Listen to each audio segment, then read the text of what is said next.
les valeurs de société, donc on en a 6, donc très brièvement. Les 2 premières, c'est assez simple, c'est je fais partie d'une équipe et l'équipe c'est moi. Donc ça c'est un peu tout l'aspect team spirit et familial. Donc on est ensemble, on va se voir au moins 8 heures par jour, donc le but c'est qu'on soit bien ensemble. Donc voilà, il faut se comprendre, se respecter, enfin il y a toute une série de valeurs.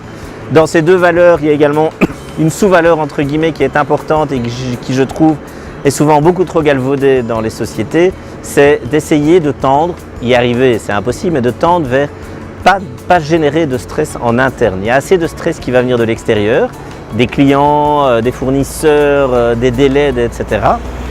Entre nous, ne nous créons pas du stress. On a un problème, on en parle, on demande à notre happiness officer de régler, enfin voilà. Donc ça, c'est les 2 premières valeurs. La 3e valeur, c'est que je ne travaille pas dans un environnement hostile. Donc voilà, le terme est un peu volontairement provocateur, mais c'est voilà, je suis content de venir au bureau, c'est un environnement accueillant dans lequel je me sens bien. Alors ça ne veut pas nécessairement dire tomber dans les excès entre guillemets de société de la Silicon Valley où il y a des trucs colorés et des machins partout. Je ne suis pas certain que c'est ça qui fait que les gens sont spécialement heureux. Voilà, c'est un ensemble, mais donc c'est important. Ensuite, c'est d'être centré sur le client. Je développe quelque chose, je ne le développe pas pour ma gloriole à moi, pour le plaisir de développer quelque chose. Il y a quelqu'un de l'autre côté de l'écran qui va devoir travailler dessus. Donc je brise le 4e mur et je m'adresse à la personne de l'autre côté de l'écran.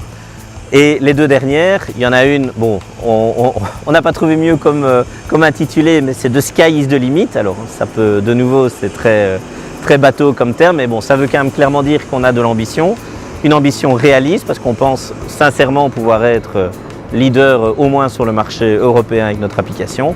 Et le dernier, c'est beaucoup plus terre à terre, c'est qu'on prend nos décisions, on guide nos décisions et notre avancée dans le business sur base de données factuelles, chiffrées, des données, des métriques, des KPI, etc. Et on ne prend pas les décisions comme ça parce qu'on a envie et qu'on s'est dit que c'était bien.